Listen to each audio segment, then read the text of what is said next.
أعوذ بالله من الشيطان الرجيم. بسم الله الرحمن الرحيم. الحمد لله على نعمه المتواترة وأياديه المتكاثرة ومننه الغامرة، والصلاة والسلام على سيد أهل الدنيا والآخرة سيدنا وحبيبنا وشفيعنا محمد وعلى آله وأصحابه الأنجم الزاهرة. أما بعد، قال الله سبحانه وتعالى وهو أصدق القائلين: أعوذ بالله من الشيطان الرجيم. بسم الله الرحمن الرحيم. إنما يريد الله ليذهب عنكم الرجس أهل البيت ويطهركم تطهيرا. وقال تعالى: قل لا أسألكم عليه أجرا إلا المودة في القربى. الآية. وقال صلى الله عليه وآله وسلم: يحشر المرء مع من أحب، أو كما قال.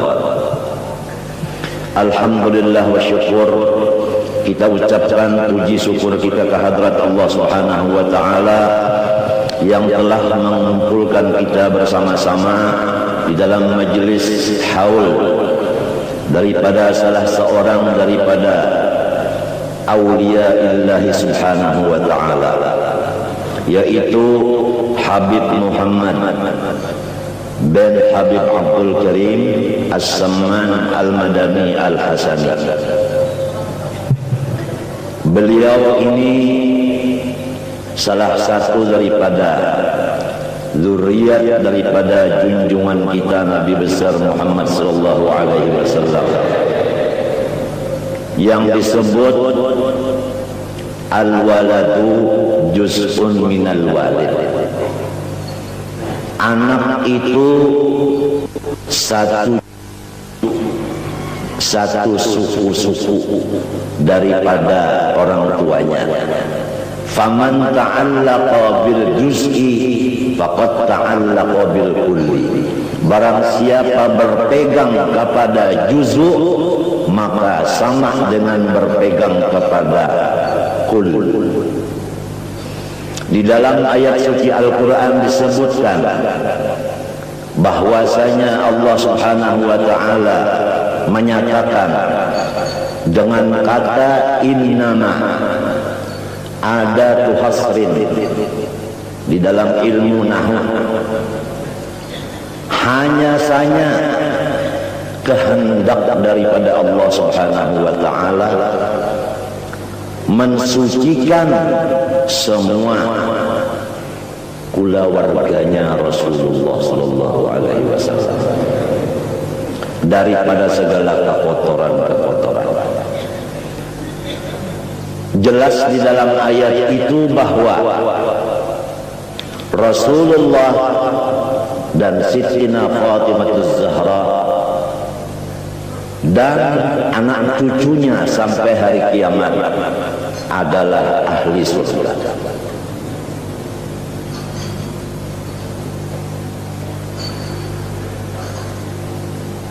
Di dalam ayat lain lagi, ya Muhammad, sampaikan kepada semua umatmu, aku tidak ada mengharap apa-apa imbalan dan balasan daripada kamu atas kesusahpayahan mengajar dan memimpin kamu. Hanya aku menyampaikan pesan Allah, cintailah kulawargaku. Ini pesan Allah.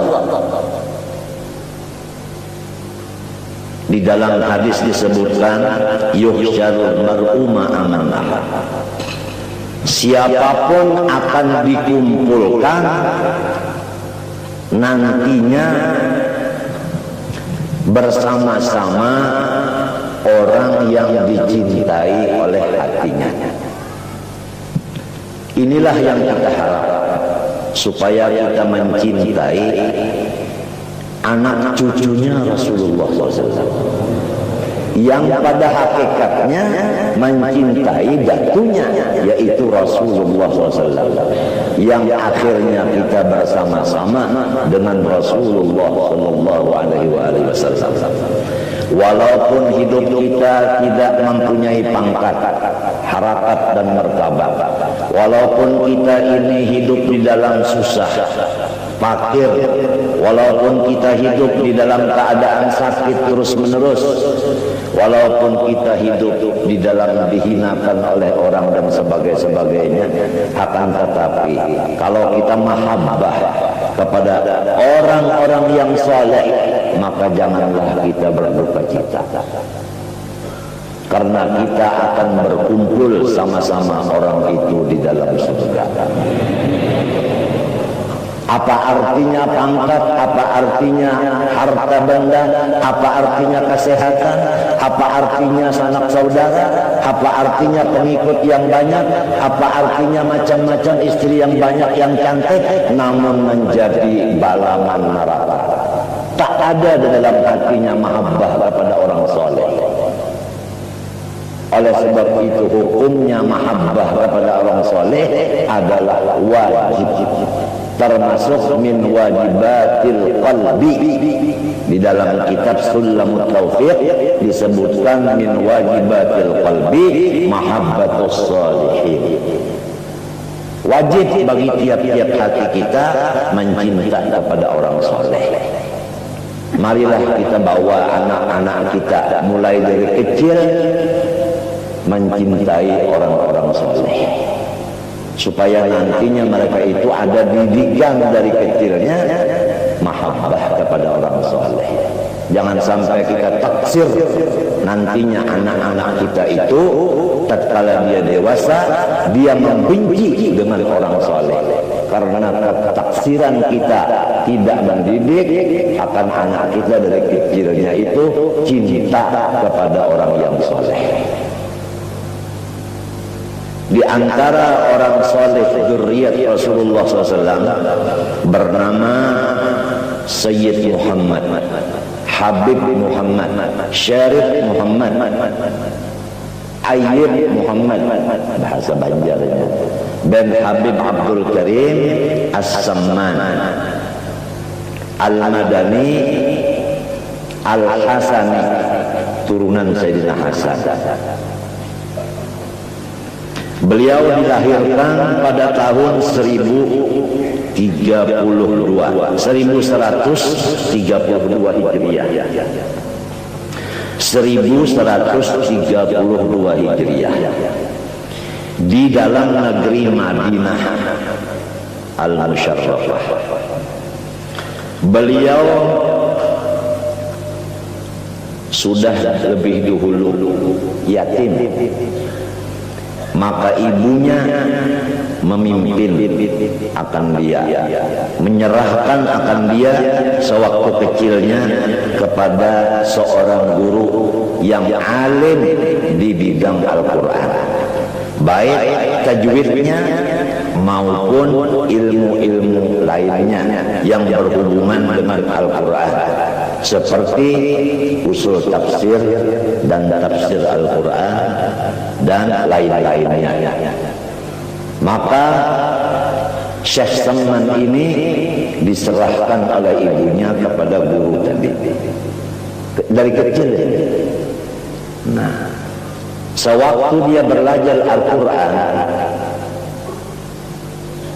ini satu pelajaran ini, supaya kita punya anak kalau sudah bisa bicara langsung dimasukkan ke sekolahan Al-Quran, dan harus dicari gurunya yang fasih membaca Al-Quran, karena anak-anak kita ini mengikut gurunya. Kalau gurunya itu salah, ya ikut salah.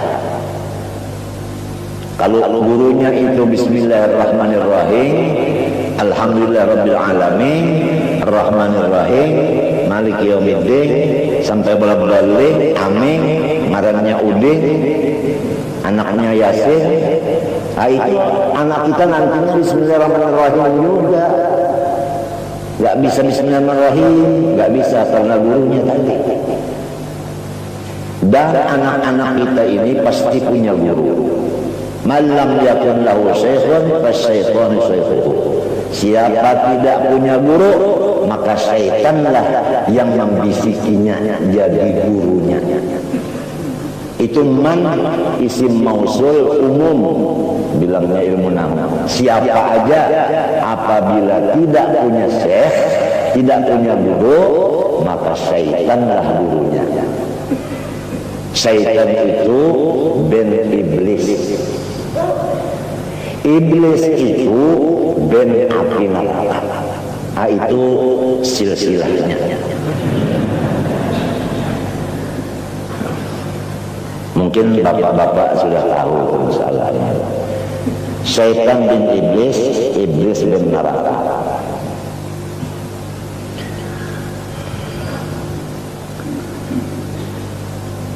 Sewaktu Syekh Saman ini belajar Al-Quran, di sini ada keganjilan, keistimewaan, keunggulan, yaitu setiap kali beliau diberi makan oleh ibunya makanan, beliau makan. Tapi tatkala beliau selesai makan, ibunya melihat makanan itu tidak kurang sedikit pun. Bahasa Banjarnya kalau muka itu, kalau sampai banyak-banyak bisa balas lagi sudah. Sepiring aja kembali makan ada pulang. Karena malam makan sepiring ada pulang. Jadi ibunya ini melaporkan kepada gurunya yang mengajari Quran tadi hal yang demikian. Spontan dijawab oleh gurunya, hai ibunya Syekh Saman, kamu jangan ragu bahwa anakmu ini sudah diberi pangkat wali kutub dari kecil. Aduh, bagaimana bahagianya seorang ayah dan ibu punya anak dari kecilnya sudah diberi pangkat waliullah. Orang wali itu tanda-tandanya menurut di hadis yang lebih sahih itu dua. Pertama, pemurah. Yang kedua, tidak pemarah.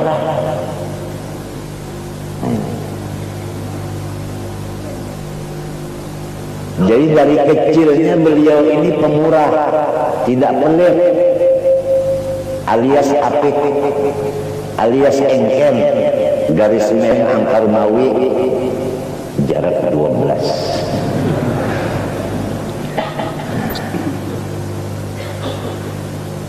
As-sakhiyu habibullah walau kana jahilan. Ma jabalallahu waliyan illa bisakha'i wa husnul khuluq atau kama qala sallallahu alaihi wasallam. Tabiatnya wali-wali itu dua. Ini tradisinya wali-wali itu dari kecilnya ini. Yang disebut orang barat kalau tradisi dari kecil insting. Itu tabiat fitriyah namanya, bahasa Arabnya insting. Ada Inggrisnya juga sedikit. Sebab kita ini dijajah oleh Inggris dengan bahasa. Jadi tabiatnya semua aulia itu pertama bis as-safa, murahan atau sosial. Yang kedua wa husnul khuluq. Mengenai perangai yang baik ini Abu Hurairah ditanya orang, apa maksudnya husnul khuluq? Abu Hurairah menjawab radhiyallahu anhu, yaitu tidak pemarah. Oh, bagaimana bahagianya kita kalau punya teman pemurah tidak pemarah. Rasanya enak ya, enak.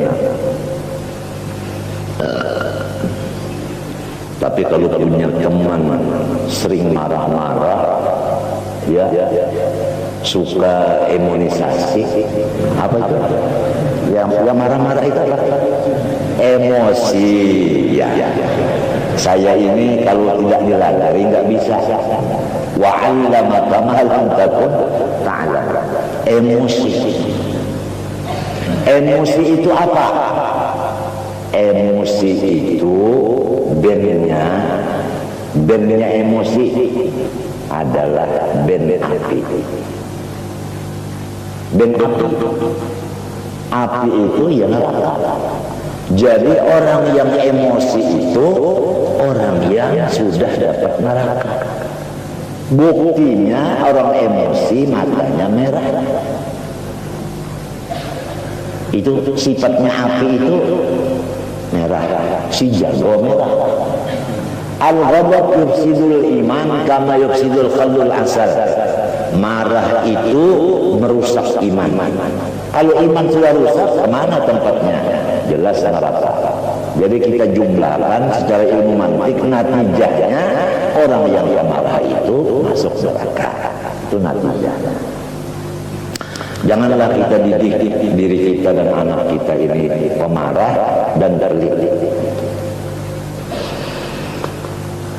Maka gembiralah ibunya mendengar yang demikian.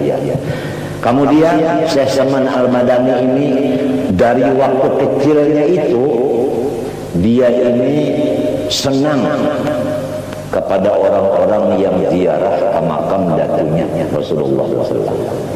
Dan dia ini adalah dari kecil penunggu pintu hadrat Rasulullah SAW. Kalau orang mau ziarah ke kubur Rasulullah, Syekh Salman Al-Madani mulai dari kecil yang megang kuncinya, yang membukakan, masuk ke dalam langsung. Kalau zaman dulu datuk-datuk kita itu masuk langsung ke dalam, berdekatan dengan bangunan itu, dengan apa? Dengan kuburannya itu. Kalau sekarang karena sudah yang jadi raja Wahabi, nggak boleh lagi masuk ke sana, nggak boleh lagi. Malahan katanya Wahabi ziarah itu syirik. Rasulullah SAW pada satu malam tidak ada di rumah istrinya yang satu. Abu Hurairah cari, Rasulullah nggak datang-datang, ini nggak keluar-keluar. Ada apa ini? Ketok istri yang pertama, nggak ada. Yang kedua, ketiga sampai yang kesongo, tak ada. Abu Hurairah ini selalu takut, jangan-jangan Rasulullah ini dibunuh orang. Wah, sekarang kita sudah mendengar Pak Matori Abdul Jalil mau dibunuh orang. Karena apa? Karena dia ini NO dan ulama. Jadi guru-guruan ini harus padawas. Apa itu padawas? Ya waspada. Kalau bisa seluruh kaum muslimin punya senjata, bukan hanya anggota MPR dan DPR saja. Wa'iddu lahum mastata'tum min quwwatin wa min ribatil khair turhibuna bihi aduwallahi wa aduwakum. Itu Al-Qur'an.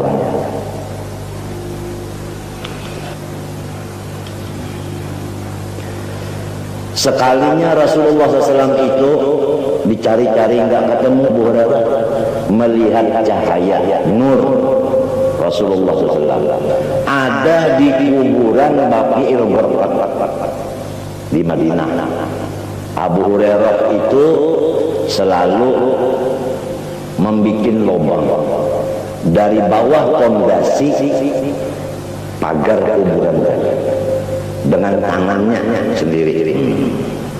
Kemudian dia masuk, dia mendekati Rasulullah SAW. Tengah malam Rasulullah ada di kuburan. Diperhatikan oleh Abu Hurairah. Rasulullah SAW minta kepada Allah keampunan atas dosa dan kesalahan dirinya dan seluruh muslimin muslimat. Artinya Rasulullah ziarah ke kubur. Rasulullah berdoa minta kepada Allah di pekuburan. Kalau disebutkan bahwa orang ziarah itu musyrik, berarti Rasulullahnya musyrik. Siapa yang berani bilang begitu?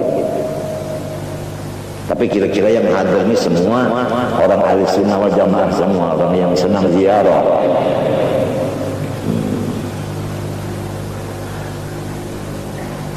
Dari kecilnya Syekh Salman ini megang kuncinya pintu hadrat Rasulullah SAW. Dan apabila orang yang mau ziarah ke kubur Rasulullah itu ternyata orang itu masih di dalam thalabatul ilmi, artinya masih di dalam belajar. Apalagi orang yang mau ziarah itu seorang guru yang sudah mengajar, apalagi yang ziarah itu seorang yang soleh, orang yang punya karamat wali. Maka yang tiga golongan ini dipersilahkan oleh Syekh Salman mulai kecilnya lebih dulu naik ke rumahnya, diberi makan dan minum. Selesai makan minum baru dibawa ziarah ke makam Rasulullah SAW. Dan diperkenalkan oleh Syekh Salman kepada Rasulullah orang yang ziarah ini namanya satu persatu. Misalnya ada nama Muhammad, ya Rasulullah ini Muhammad ziarah ke kuburmu. Nah ini si A, ini si B, itu begitu. Sebagaimana zaman tahun 70-an itu, begitu muzawir membawa jamaahnya ziarah, diperkenalkan si yang dibawanya ini kepada yang diziarah ini, satu persatu namanya. Karena orang-orang yang soleh itu dalam kuburnya tetap hidup. Bal ahya'un 'inda rabbihim yurzaqun, hidup.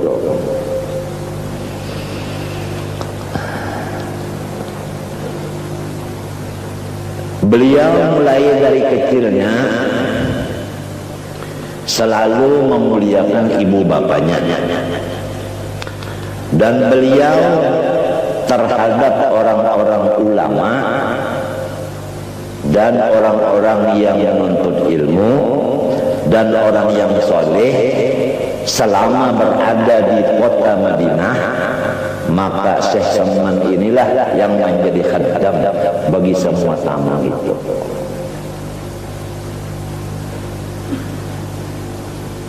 Kalau tamu itu menghajatkan makanan apa-apa, Syekh Salman yang belikan ke pasar, tamunya di rumah aja. Sayyidul Gaum khadimuhum. Dari kecilnya begitu dia.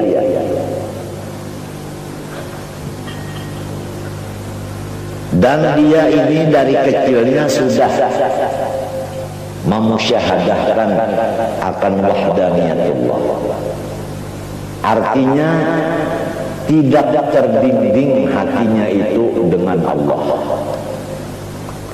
Tetap apa yang dilihatnya tidak melupakan kepada Allah, apa yang didengarnya tidak melupakan kepada Allah. Maqam musyahadah, yaitu u'budillah ka'annaka tarah. Itu maksudnya musyahadah. U'budillah ka'annaka tarah. Beribadalah seakan-akan melihat Allah. Ini maqam musyahadah. Syekh Salman dari kecilnya sudah dapat musyahadah. Orang kalau dapat maqam musyahadah, seumpama mereka itu baca salawat, di dalam pandangan hati mereka yang membaca salawat itu adalah Allah untuk Rasulullah, bukan si Umar lagi. Itu di dalam penglihatan hatinya atau di dalam jauh pengerasaannya. Sudah jauh dari kita ini. Kalau kita ya kita terus Allah Ta'ala sekarang nggak ada lagi. Itu kita namanya orang awam, al-awam, al-awam. Orang awam itu persis jengkrek. Radhiyallahu anhu. Kemudian daripada itu Syekh Saman meninggal dunia atau wafat pada hari Arba, tanggal 2 Dzulhijjah. Hari ini hari apa? Rabu ya, bukan Arba.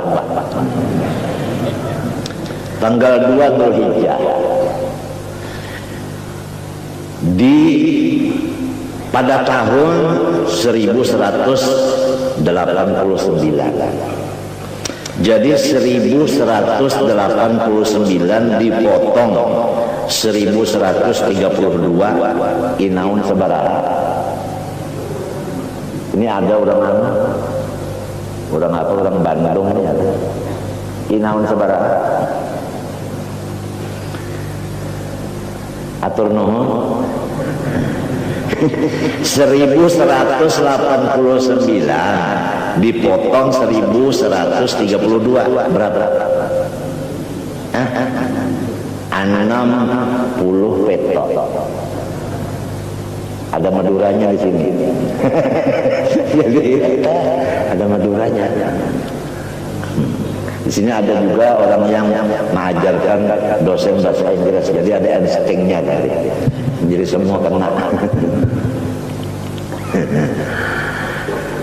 Ya itulah umur beliau, padat dengan ibadah dan ilmu.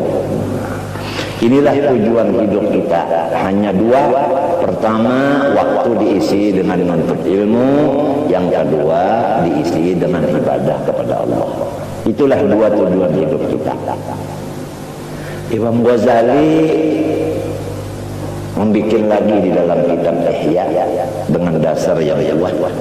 Hidup di alam dunia ini tujuan dua. Pertama, tidak boleh sakit hati. Ngerti semua? Nggak boleh sakit hati, nggak boleh sedih.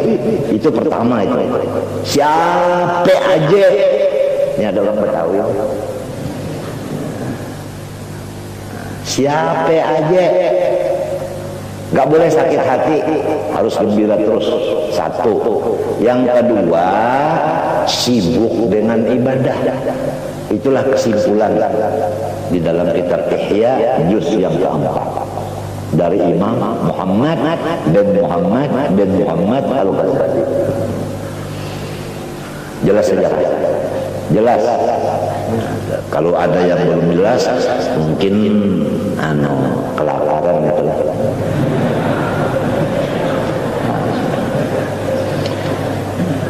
Jadi jangan ada yang sakit hati lagi, jangan. Jangan ada yang sakit hati. Gembira terus, syukur terus. Masa orang baca alhamdulillah 17 kali sehari semalaman, alhamdulillah dibaca tapi enggak dihayati. Katanya orang sekarang dihayati. Kalau orang baca alhamdulillah, artinya saya senantiasa alhamdulillah, berarti saya senantiasa gembira, kan gitu kan? Begitu kan begitu kan?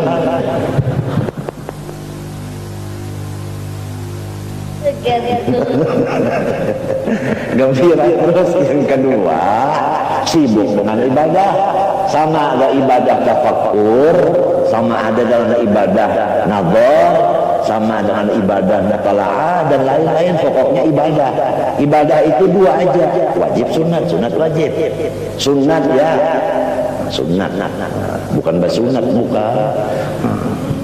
Kalau basunat, sampai 3 kali basunat habis.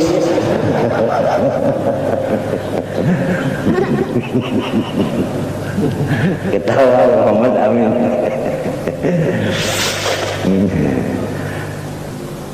Jadi harus gembira terus.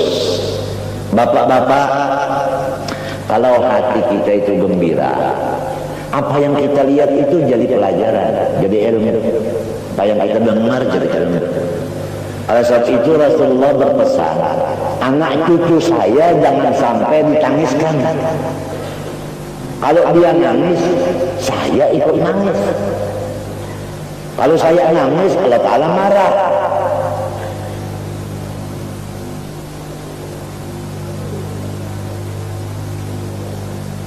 Nah ini Ya mudah-mudahan nih Muhammad Amin nih dengan adiknya Ahmad Hafi itu jangan ada yang menangiskan. Kalau ada yang menangiskan, nangis. Kalau dia nangis, otaknya itu begini, tertutup. Jadi tidak masuk pelajaran. Setengah mati diajari kalau mau paham. Ujar orang Banjar pambaba. Nah itu. Saya kulus sufaha. Dia jawab apa? Saya kulus sutaha. Sutaha. Bilangnya gurunya sutaha itu mertua saya.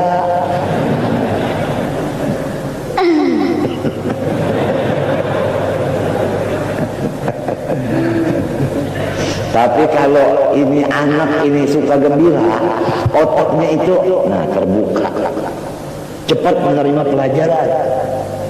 1,5 bulan Iqra 6 udah selesai. 6 bulan khatam Al-Quran. 1 bulan sudah 1,5 juz hafal. Doakan panjang umurnya. Ini akibat daripada jarang sedih, jarang nangis, senang terus. Ibunya juga begitu, jarang nangis, senang terus. Ya paling 2 kali nangis waktu melahirkan. Saya bilang nangisnya 2 kali, tapi senangnya berapa kali dong? Yang penting rasanya bung. Emangnya di bulan ada coklat?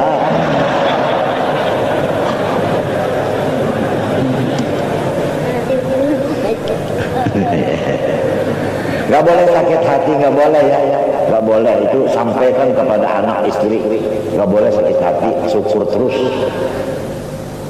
Kalau bala musibah banyak gimana? Nah begini jawabnya, bala dan musibah kalau menimpa kepada nabi dan wali itu adalah raf'ud darajat, untuk meninggikan pangkat dia.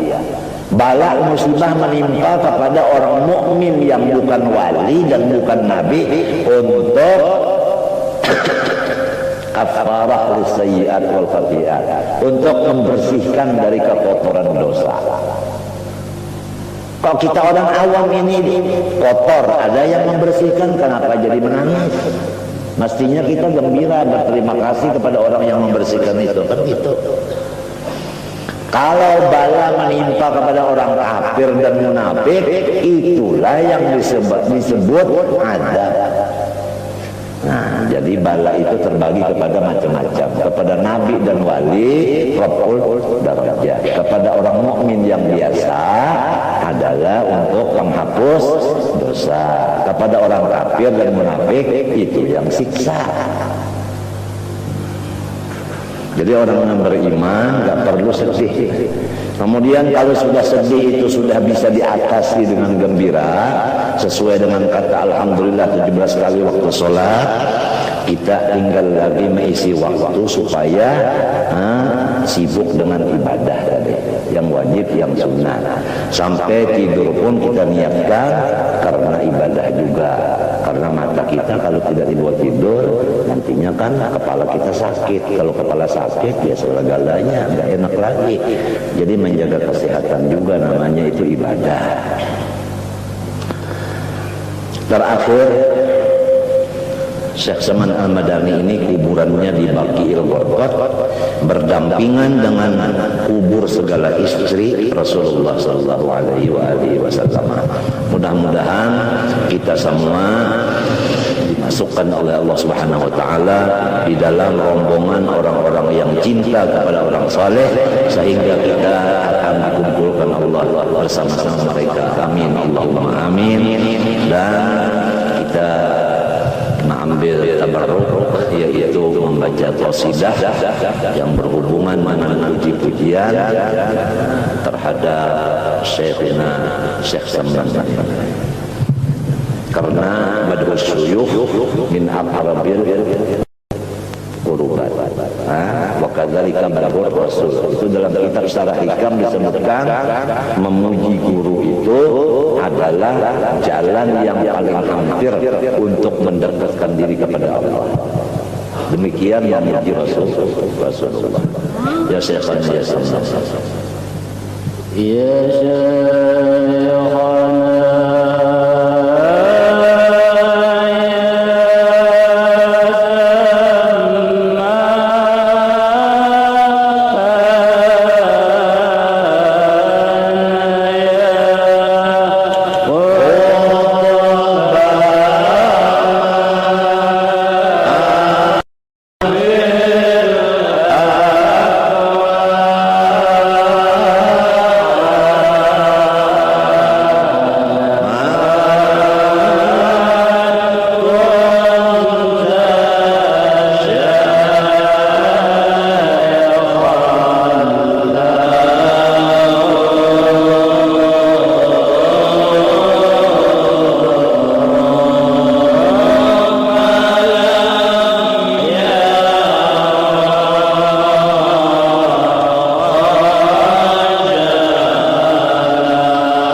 amanna billah qaumun baqau billah wa aqsamu billah Syekh Samman waliyullah.